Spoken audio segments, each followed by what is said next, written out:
Are you coming to the tree where they strung up a man? They say murder three.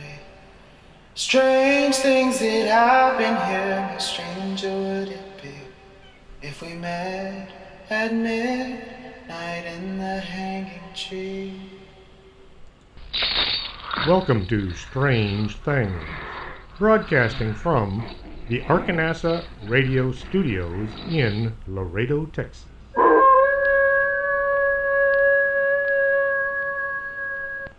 And welcome to the show. I'm your host, Chris James. Before I get started, I just wanted to say hello to all you truck drivers out there that might be listening.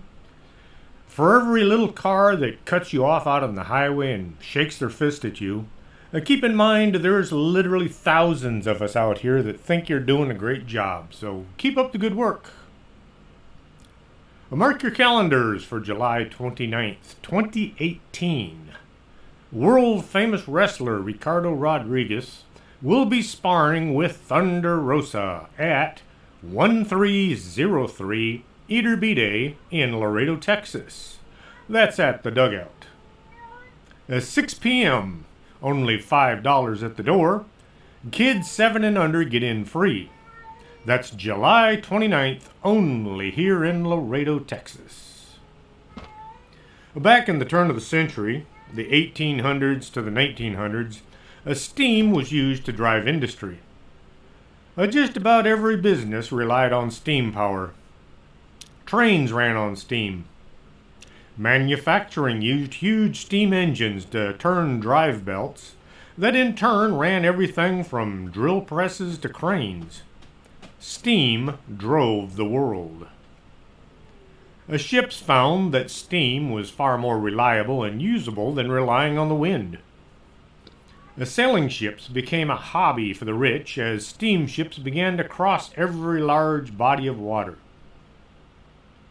It didn't take long for the designers to realize the bigger the ship, the bigger the profits. A huge ship could deliver more cargo using almost the same amount of fuel. There were several shipping lines that were competing. The Cunard and the White Star were the biggest and most competitive companies. The Germans had the same need to lead the world in shipping, and the race was on to become the number one in passenger line shipping. The British government didn't want those Germans to be out front, so they provided Cunard with an annual subsidy of £150,000 plus a low-interest loan of £2.5 million. That would be $280 million in today's money. Cunard got busy on the construction of 2 superliners, the Lusitania and the Mauretania, both capable of 26 knots, which is about 30 miles an hour. High speed back then. In 1903, the firm started a New York service with calls at Italy and Gibraltar. The next year, Cunard commissioned 2 ships to compete directly with the Celtic-class liners on the secondary Liverpool to New York run. Here in the United States, we use a title USS, which stands for United States Ship. In England, they used RMS, which means Royal Mail Ship. I know that sounds weird, but keep in mind, they drive on the wrong side over there too. The designation RMS has been used since 1840s. In 1850, contracts were awarded to private companies. Having the title RMS was seen as a mark of quality and a competitive advantage because the mail had to get there on time. The Oceanic Steam Navigation Company, more commonly known as the White Star Line, was a British shipping company. Founded out of what was left of a defunct packet company or shipping firm, it gradually rose up as one of the most prominent shipping lines in the world, providing passengers and cargo service between Britain, the United States and Canada. White Star began its North Atlantic run between Liverpool and New York with 6 nearly identical ships. The Oceanic, Atlantic, Baltic, and Republic, followed by slightly larger the Celtic and Adriatic. Many shipping lines would use a common theme for the names of their ships. White Star gave their ships names ending in IC. The line also adopted a buff-colored funnel with a black top as a distinguishing feature for their ships. The company's flag was a red pennant with 2 tails, bearing a white 5-pointed star. The first fleet of liners all measured 420 feet in length, 40 feet in width, and about 3,700 gross tonnage. They were capable of speeds up to 14 knots. They were also identical in passenger accommodations based on a 2-class system, providing accommodations for 166 first-class passengers who were amidship, which in those days was commonly referred to as saloon class, and 1,000 steerage passengers. What was steerage, you might ask? A steerage was found in the lower decks of a ship, where the cargo was stored in closed holds. In the late 19th and 20th centuries, steamship steerage decks were used to provide the lowest cost of travel for the lowest class of people. Laborers and farm workers, folks who didn't have the money to obtain a higher education, and most had little or no education. Mostly these were European and Chinese immigrants coming to the United States in search of the American dream. What is the American dream? In Europe, if your father was a farmer, you were a farmer. You worked hard all day on fields that all belonged to somebody else. No matter what you did, you were destined to live out your life as a farmer. The cards had been stacked against you. But in America, you were free to pursue your dreams. You could work in any type of business you wished. You were free to buy land and work it, and keep the profits for yourself. That was why so many people sold everything they owned to strike out for the New World, where they could build a better life. When everything you owned wasn't very much, you were forced to purchase a steerage class ticket. The accommodations were cramped, and you might wind up sharing a room with folks you didn't much care for. No one was concerned with separating people by language or beliefs. You bought a ticket, and then you made do. If you're the kind of person who liked to eat once in a while, you were expected to bring your own food.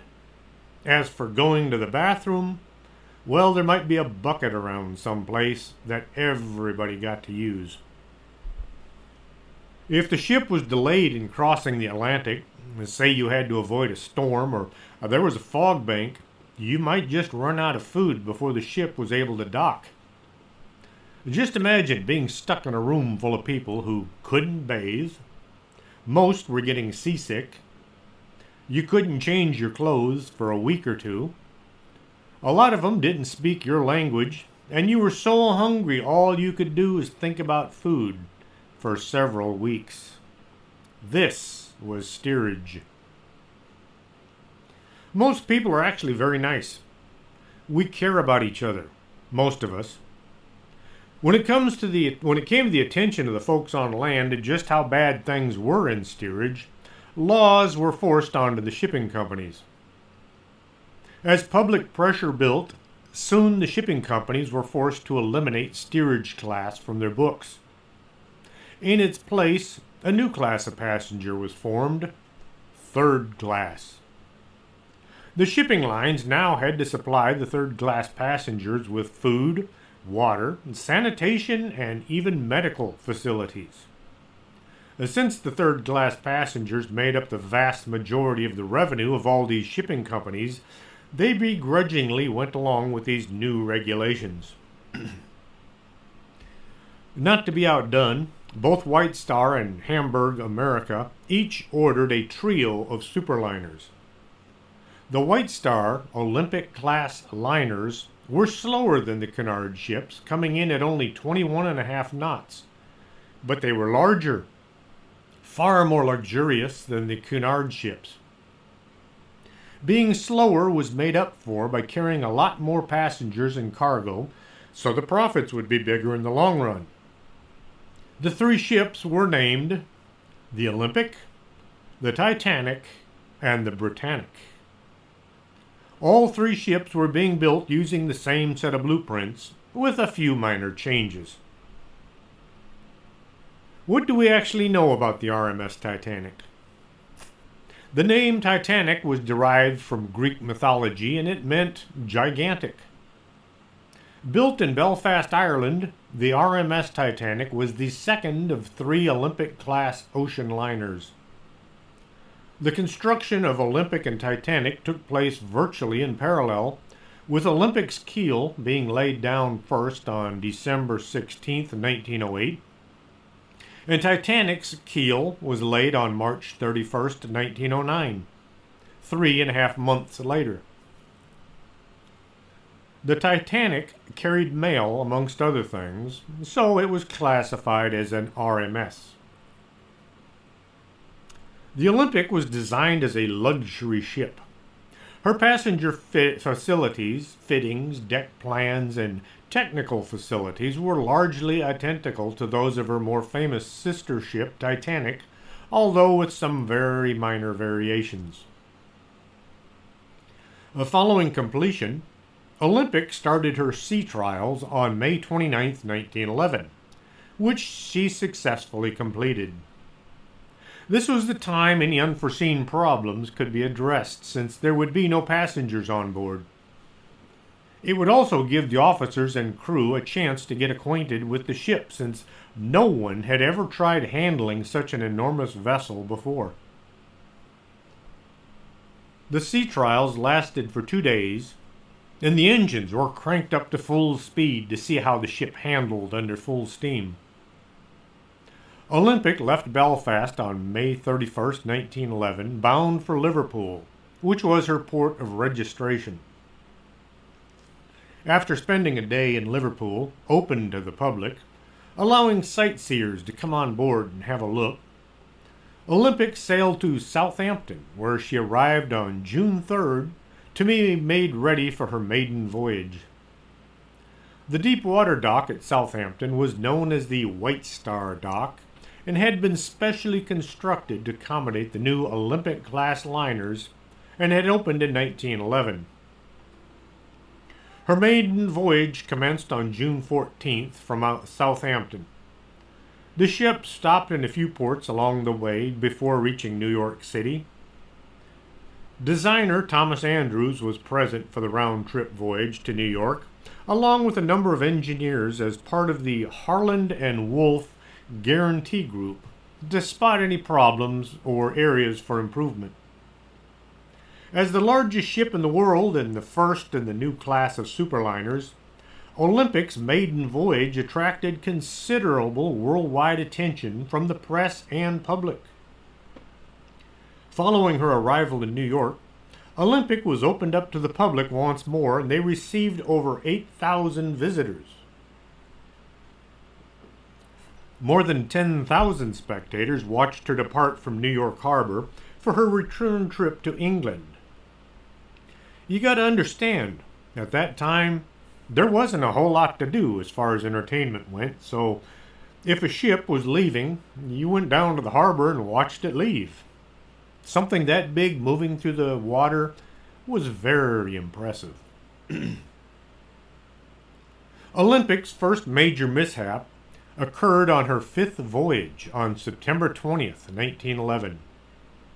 She collided with the British cruiser HMS Hawke off the island of Wight. The Olympic turned to the starboard, or right side. The term starboard derives from the Old English starboard, meaning the side on which the ship was steered. The Hawke attempted to evade collision, but due to lots of nautical things, The Hawk collided with the Olympic near the aft, or the rear. Now, the Hawk was a military vessel and had been designed to be able to ram enemy ships. The damage to the Olympic was very severe. The Olympic was the only ship out making money, and so the White Star Line moved the Titanic out of its construction berth and put the Olympic in its place to get the vessel back out to sea as quickly as possible.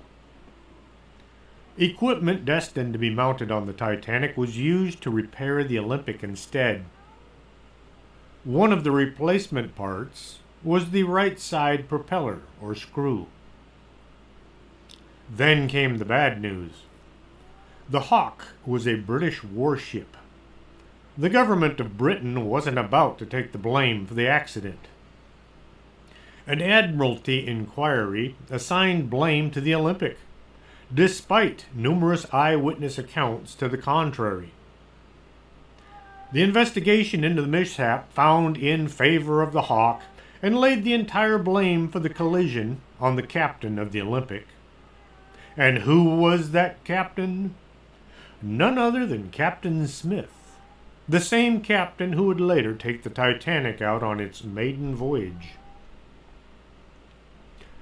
Edward John Smith was born January 27, 1850. He became a British merchant navy officer. He served as master of numerous White Star Line vessels. So many rich folk refused to sail on any ship not under his command, he was called the Millionaire's Captain, because he had a reputation as being a very safe ship's captain, not into taking any risks. He is best known as the captain of the RMS Titanic, perishing when the ship sank on its maiden voyage. He died April 15, 1912. Now, with the Olympic being blamed for the collision, the insurance companies refused to cover the damage. And to make matters worse, the damage was severe enough that Lloyd's of London refused to insure the Olympic after it was repaired and back out to sea. The collision had damaged the central turbine's mounting and had bent the keel, giving the ship a slight permanent list to port. Just a side note, a stewardess, Violet Jessup, was on board the Olympic when it collided with the Hawk. She'll come up later on, so keep her name in mind. Oh, what was the White Star Line going to do? The right and honest thing to do would be to either refit the Olympic completely or salvage what they could and scrap it. But then, who actually owned the Olympic and the Titanic? None other than J.P. Morgan, the same man who started the Great Depression so he could manipulate banking system. He stood on the steps of downtown Manhattan banks, and he would tell people that the bank didn't have enough money to cover the deposits. He told people if they were smart, they would go into the bank and draw out all their money. Well, people began running inside and demanding their deposits back. This caused what was called a run on the banks, which in turn led to the Great Depression. Morgan also is one of the men who conspired to create a private bank called the Federal Reserve, which is neither federal nor is it a reserve. He did this so that him and his cronies could control the money of the United States. John Kennedy recognized the Federal Reserve as being an unconstitutional entity as well as being very bad for the U.S. economy, so he was going to do away with it. He made his decision just weeks before being shot in Dallas. I'm not saying that J.P. Morgan was a crook, but he did a lot of underhanded things in his quest to become the most powerful man that he could. The final outcome was the only thing of interest to men like J.P. Morgan. It didn't matter if people lost their savings, their jobs, or their lives. as long as JP came out on top. JP offered to front Nikolai Tesla the money in order to make his free energy system. Then, halfway through the build, JP reneged on the deal and put Tesla as well as free energy project out of business. Now, if the Olympic was almost unserviceable and it was uninsurable, how could he get rid of this white elephant and not lose any money? Have you ever wondered where the term white elephant comes from? The term comes from the sacred white elephant kept by Southeast Asian monarchs living in Burma, Thailand, Laos, and Cambodia. Because the animals were considered sacred, law protected them from doing any labor. Receiving a gift of a white elephant from a monarch was simultaneously a blessing as well as a curse. It was a blessing because the animal was sacred and a sign of the monarch's favor. It was a curse because the recipient now had an expensive to maintain animal he could not give away and could not put to any practical use. In short, the recipient was about to go broke at the behest of the monarch. So the Olympic was now a white elephant and it had to be dealt with. The only way to tell one ship from the other was the name, which was painted on the side as well as the bow and across the stern. Painted on. If the Olympic were to sink, and the insurance company would foot the bill, the White Star Line would have enough money to go ahead and build a third and fourth ship. The Britannic, also the same design, was already on the board for construction, but Lloyd's of London had already said no. The names are just painted on. Slip in late one night with a can of paint, and almost like magic, the Olympic could become the Titanic, which was insured for a lot of cash. Then, seeing as the Olympic, aka the Titanic, had a bent keel, it was known to be unseaworthy. A trip to the bottom would be best for everybody holding stock in the White Star Line. The Olympic would go down to the bottom of the ocean. The Titanic would continue to sail in its place. And since the Titanic, posing as the Olympic, wasn't all bent out of shape, it could continue working the Liverpool to New York route and still make a healthy income for its investors. But that would be murder. Not so fast. Remember, the Titanic was considered unsinkable. Unless you ripped the whole side out of it and then maybe failed to take any kind of efforts to keep the water out. The idea may have been to hit an iceberg and cause just enough damage that the ship looked as if it would sink. Call for another ship to come to the rescue. Transport all the passengers across to the rescue ship. Then open the sea valves and flood the ship, sending it to the bottom with no one aboard.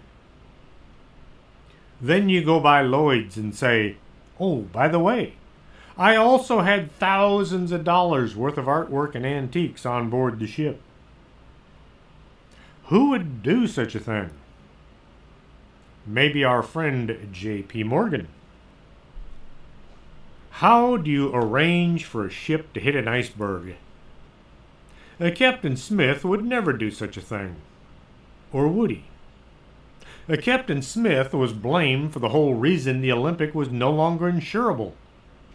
His well-earned reputation as a safe and trustworthy commander had been ruined. Well, Captain Smith announced he was going to retire at the end of the Titanic's maiden voyage. He would hang up his hat and do other things. Go fishing or hang out in the park telling sailor stories.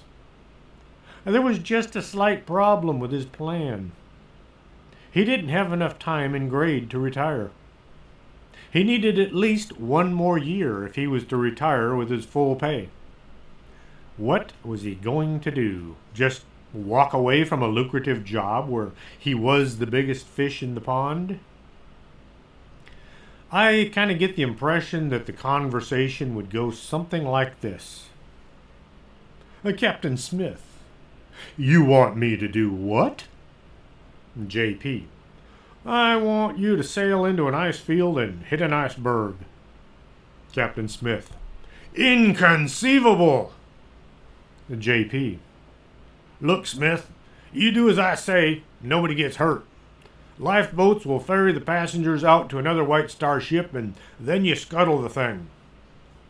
Captain Smith, what's in it for me? JP, how about early retirement and a suitcase full of money? Captain Smith, oh, well, if you put it that way, when do you want to sink?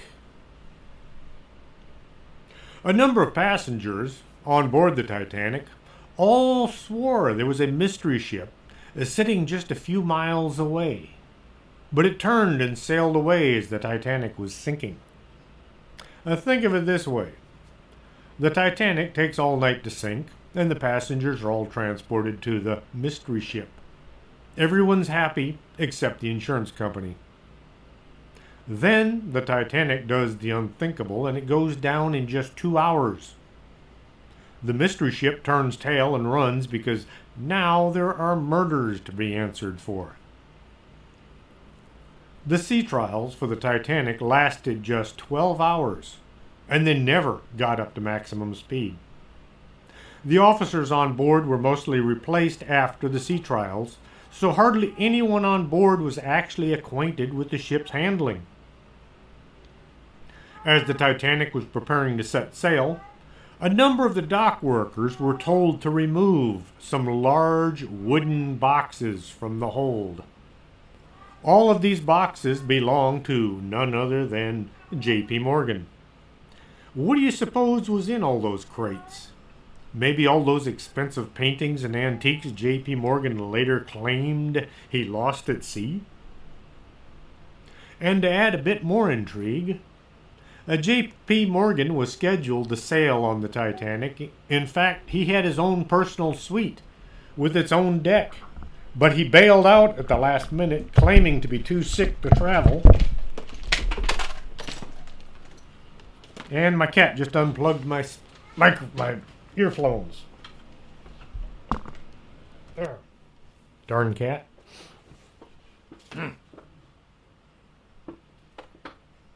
J.P. Morgan was scheduled to sail on the Titanic. In fact, he had his own personal suite with its own deck.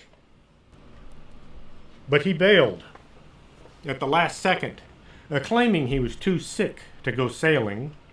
So instead he jumped on board another ship and went to France, where he spent his time at a spa trying to recover from his strange illness. At the last minute, the ship's officers had been reassigned, and hardly any of the Titanic's crew were familiar with each other, let alone the giant ship. The entire crew had little to no idea as to how a giant ship would handle, and they were not familiar with the new kinds of lifeboats or how to use them.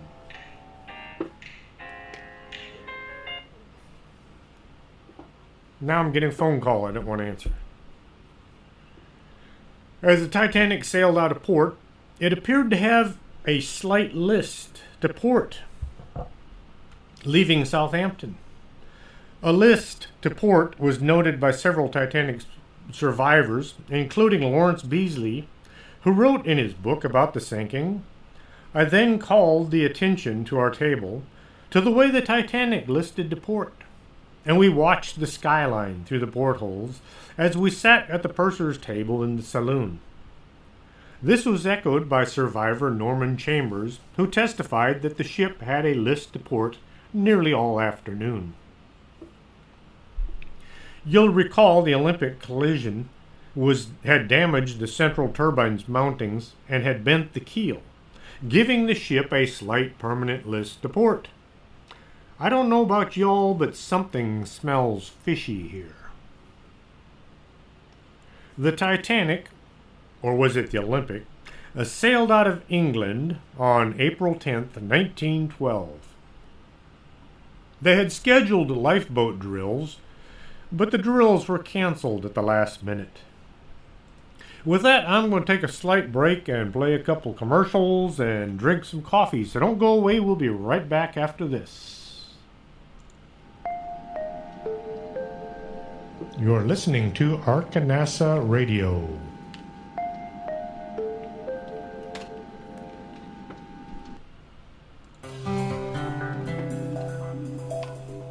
Are you taking care of your skin? Or are you going to wait and see how time treats you? Take care today by contacting Lourdes James, Independent Beauty Consultant at 956-723-3019. Don't let time get the best of you.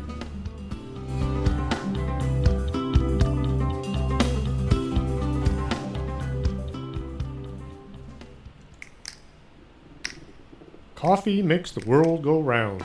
And around here, we have the Organic Man Coffee Trike, 4501 McPherson, Suite number 9. If you're not looking for coffee, try their tea. It's the best in town.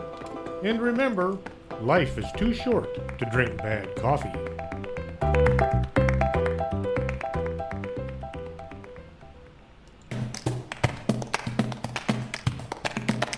Did you go out UFO hunting and couldn't focus on the sky? Swing on by Del Norte Optical, 107 Calle Del Norte, right across from the Embassy Suites. That's not a weather balloon, that's a flying saucer.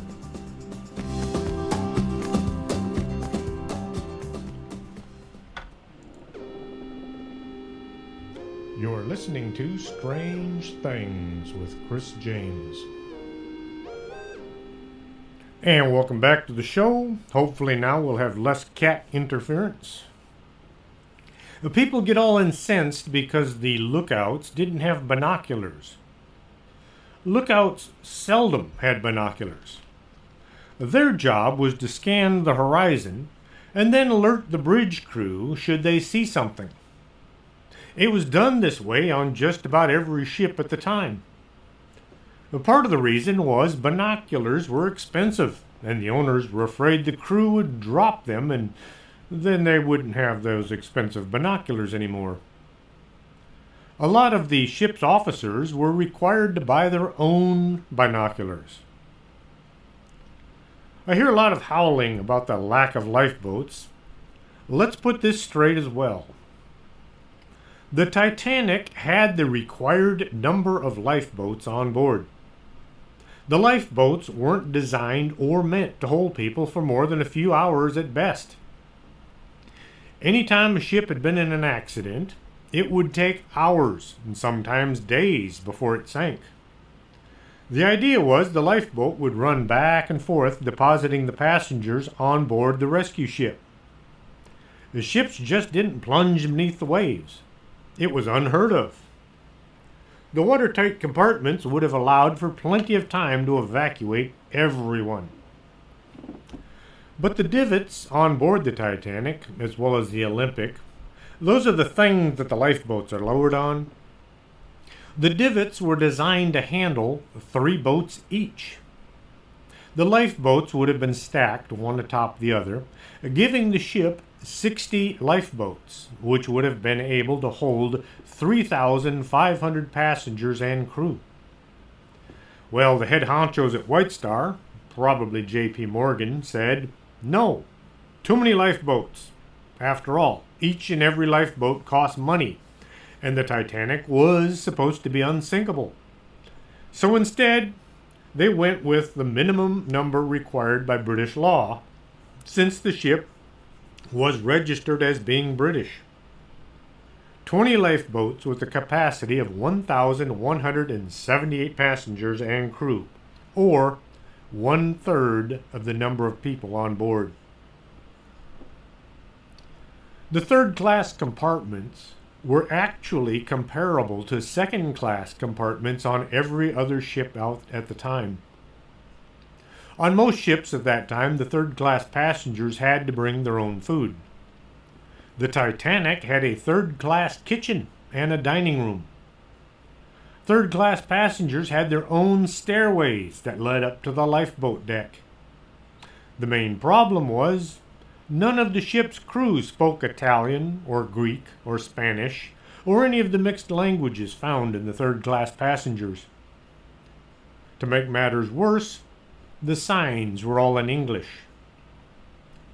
The stewards ran up and down the companionway telling people to report to the lifeboat deck.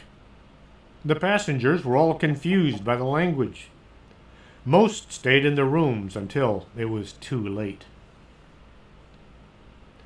The crews were unfamiliar with the new style lifeboats they were about to use. These lifeboats were designed to be lowered fully loaded. See, in the past, a lifeboat would be lowered with just enough people on board to maneuver it around to the ladder, where the passengers would then be loaded aboard. The people were not expected to jump from the lifeboat deck into a swinging boat held out over the ocean. Then the whole women and children first. That was the accepted way of doing things. But none of the women wanted to step out over the ocean, which was 60 feet below and pitch black. One of the ship's officers turned to a stewardess standing nearby and told her to jump into the lifeboat so the other women could see it was safe. Violet Jessup. Remember her? As she was the first one to jump into a lifeboat, and she'll be appearing again in our story. The crew were unfamiliar with these new lifeboats, and so they sent them down the side of the ship with hardly anybody in them. This would explain why so many boats had so few passengers on board.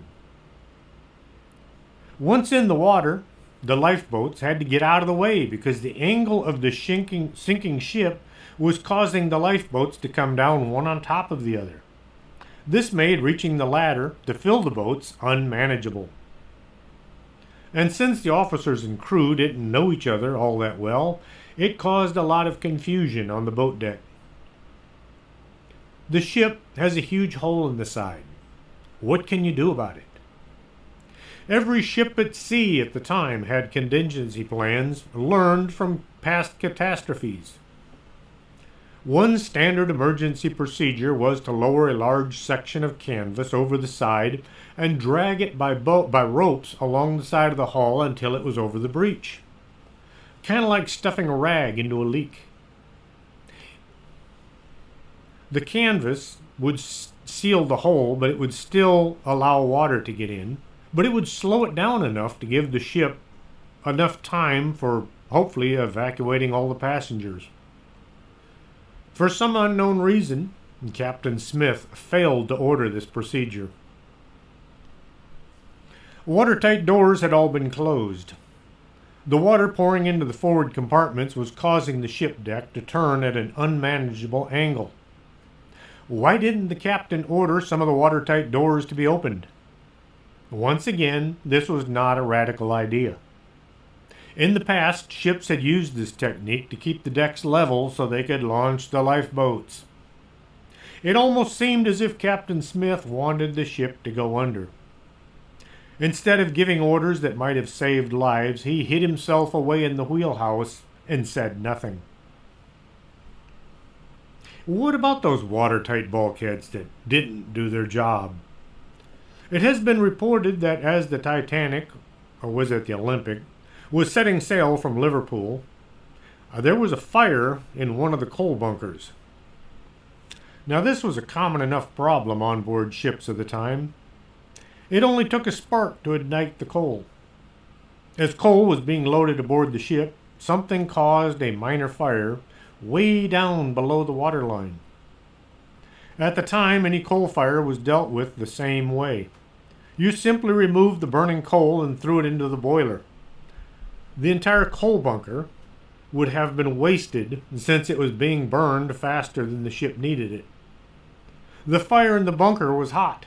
It was hot enough to partially warp one of the bulkheads. This just happened to be right behind where the iceberg pierced the side of the ship. If this one bulkhead was warped enough to cause it to fail, it would have had a huge effect on the ship's survival during the sinking. Close scrutiny of photographs of the Titanic it was about to sail show a dark, smoky image coming from the opening of a coal bunker. This may have influenced Captain Smith to not slow down as the ship approached the ice field. If the ship had come to a halt during the night, as all ships did at the time, it would have taken a lot of extra coal to get back up to speed the next morning. A lot of extra coal that had been wasted because of the bunker fire. Had Smith called a halt that night, he might not have had enough coal to make the rest of the trip to New York. There was also a coal strike going on at the time, and all the coal was offloaded from every White Star ship so the Titanic, or was it the Olympic, could have enough to make the trip to New York. In other words, they were short on fuel and might have become stranded at sea, and then they would have needed a tow into port. This would have looked bad on their maiden voyage, or any time for that matter. Remember the California, if you've heard the story? The California was sitting dead still only a few miles away. Why didn't they come to the rescue? Why didn't they go to the Titanic, which was about to sink, and save the passengers? Back in those times, the radio operators were not employed by the ship company. They were employees of the Marconi Company. The operators were busy sending and receiving telegrams from passengers, and they had little time for small talk between ships. Everybody used the same channel. The airwaves were full of messages going back and forth across the ocean. There was just one channel used by every ship at sea. The short wave being what it is, you could hear just about any ship anywhere in the Atlantic Ocean. The California sent one message telling the Titanic there was ice ahead, and then the radio was shut down for the night. This was standard operating procedure back then. The strange thing about the California, it was actually a British ship, which was owned by the Leland Line. And the Leland Line was owned by, are you ready for this? J.P. Morgan. I'm not making this up. People all wanted to blame the California for not going to the aid of the Titanic, but with the radio off and the ship's crew in bed, there was no way they could have known what was happening. At some point, Captain Smith must have realized the ship was going to sink, and all those passengers were going to die. This may have been the cause of him going down with the ship. It was not a tradition to die if your ship sank. It was the captain's job to be the last one off the ship, unless you were on the Costa Concordia. I understand the captain's luggage left the ship before any of the passengers. At some point, the Titanic hit the area where the water flowing in outweighed the air inside the ship, and it began to plunge to the bottom. Some of the witnesses said that the stern came up out of the water, but this may have been just their imagination. It was pitch black and all the lights on the ship had gone out when the generators went under. Regardless, the ship broke in half and the stern stayed afloat for just a bit. There were still a few watertight bulkheads in the stern, but by this time too much damage had been done and the stern soon followed the Titanic to the bottom. The folks not lucky enough to have gotten into a lifeboat now had a quick choice to make. Jump into the ice-cold water, or stay on board as the aft section went under. They claim the undertow will drag you to the bottom, but the Mythbusters pretty much busted that idea. Either way, you're going to get wet, and it was going to be cold. Hypothermia makes using your extremities impossible. All the blood is shunted to the core to maintain warmth, and so your arms and legs turn to lead. The life vests the passengers had been issued were poorly designed. They had flotation material in the front as well as the back. Once a person was no longer able to use their arms and legs to maintain their attitude in the water, the vest would cause the person to flip over and their face would wind up underwater. Which is worse, freezing to death or drowning? The survivors arrived in New York on board the Carpathia. The RMS Carpathia was commissioned in 1903. As she became famous for rescuing the survivors of the RMS Titanic. Now remember, the Titanic was a White Star ship, whereas the Carpathia was a Cunard Line ship, the near mortal enemies of the White Star. The death toll has been put between 1,490 and 1,635 people. Now the finger pointing began. Who was to blame for the disaster?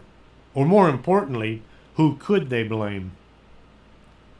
The United States Congress waded in, even though the sinking was outside their jurisdiction. They held the crew of the Titanic in town and demanded answers as to what happened. When all was said and done, the blame was mostly handed to Captain Lord of the California. The insurance had to pay for the Titanic as well as all that valuable art that J.P. Morgan claimed as a loss.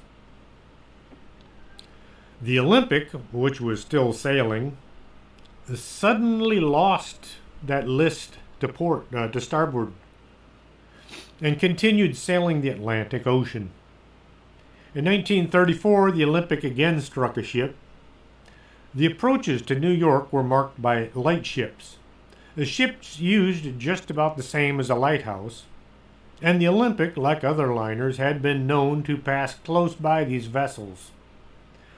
On May 15, 1934, the Olympic, inbound in heavy fog, was homing in on the radio beacon of the Nantucket lightship LV-117. The ship failed to turn in time and sliced through the smaller vessel, which broke apart and sank. 4 of the lightship's crew went down with the vessel and 7 were rescued, of whom 3 died of their injuries. Thus, there were 7 fatalities out of a crew of 11. The lightship's surviving crew and the Olympic's captain were interviewed soon after reaching shore. One crewman said it all happened so quickly they didn't know how it happened. The captain was very sorry it happened, but said the Olympic reacted quickly, lowering boats to rescue the crew, which was confirmed by the injured crewman. They never actually took the blame for cutting the ship in half. They kind of tried just to make it go away. The third sister ship, the Britannic, was launched just before the start of World War I. And it was laid up at the builders Harland and Wolff in Belfast for many months before being put to use as a hospital ship in 1915. There are sources that claim that the ship was originally going to be named the Gigantic, falling in line with Olympic and Titanic. The name change was supposed to have been an appeasement to whatever superstitions said that big names were destined for big disasters. As a hospital ship, the Britannic was staffed by doctors and nurses. One of these nurses was named, drum roll please, Violet Jessup. The ship was shaken by an explosion late at night. It was caused by an underwater mine in the Key Channel off the Greek island of Key on the morning of November 21st, 1916. The Britannic sank in just 55 minutes, killing 30 people on board. It was just really good fortune the ship was on a return trip and all the wounded men had already been taken off. The staff had opened all the portals to air the ship out. This may have added to the quick sinking since all the portals were at the waterline. It caused more water to enter the hull. There were 1,065 people on board, and 1,035 survivors were rescued from the water and from the lifeboats. Britannic was the largest ship lost in the First World War. The vessel is also currently the largest passenger ship sitting on the sea floor. Violet Constance Jessup was born on October 2nd, 1887, near Bahia Blanca, Argentina. She was an ocean liner stewardess and nurse who is known for surviving the disastrous sinking of both the Titanic and her sister ship, the Britannic, as well as being on board the Olympic when it collided with the British warship. In addition, she had been on board when it collided with the British warship. Okay, I already read that part. While the Britannic was sinking, Jessup and other passengers were nearly killed by the boat's propellers that were sucking lifeboats under the stern. Jessup had to jump from the lifeboat, and she received a traumatic head injury, but she managed to survive despite her injuries. In her memoirs, she described the sinking of the Britannic. The white pride of the ocean's medical world dipped her head a little, and then a little lower, and still lower. All the deck machinery fell into the sea like a child's toy. Then she took a fearful plunge, her stern rearing hundreds of feet into the air, until with a final roar she disappeared into the depths. I think Violet was being a little artistic in her description of the sinking, since it did happen at night and it was pitch black, and she had just gotten hit in the head with a huge piece of steel. Violet finally died on May 5th, 1971, as she was 84 years old. Just to add a little disgust to the whole story, when relatives of those who had lost family members on board the Titanic, the crewmen, were in the process of getting their lives back together, they were handed a bill for the uniforms of their recently dead family members. Believe it or, well, you know, the White Star Line sent bills to each of the families wanting to be reimbursed for the loss of the uniforms. It wasn't enough they got the insurance money once the ship was gone. The company also wanted any money the survivors might still have. And the passengers had to pay shipping on any of the bodies that had been recovered in the ocean. How could anybody be so heartless? Well, that's how the giants of industry got so big. It sure wasn't by being nice. When Robert Ballard found the Titanic sitting on the ocean floor, he had to use the serial number on the right-hand screw in order to identify it, to be sure. However, the Olympic had been repaired using parts meant for the Titanic. This adds just a little bit more evidence to the theory that the Titanic was in fact the Olympic. So if the two ships had been switched, did the Titanic really sink because of an iceberg, or was it sacrificed in the name of greed? As for the ship passing itself off as the Olympic, it was withdrawn from transatlantic service and left New York for the last time on April 5th, 1935. She returned to Britain and was laid up, better known as mothballed. Her new owners were considering using her for a summer cruise line just for a short while. This idea was abandoned, and then it was put up for sale. One buyer proposed turning the Olympic, or was it the Titanic, into a floating hotel off the coast of France. This plan never transpired, and after sitting at the dock for 5 years, the ship was finally scrapped. Now you're probably confused. Did the Titanic hit an iceberg and sink by accident? Or was it the Olympic that was purposefully driven into an iceberg and sunk for the insurance money? Did J.P. Morgan really remove valuable art pieces and then claim them as a loss at sea? Considering some of his other unhanded dealing, it wouldn't surprise me one bit to learn that he actually did all these nasty things. Hope you enjoyed tonight's show. If you did, tell your friends.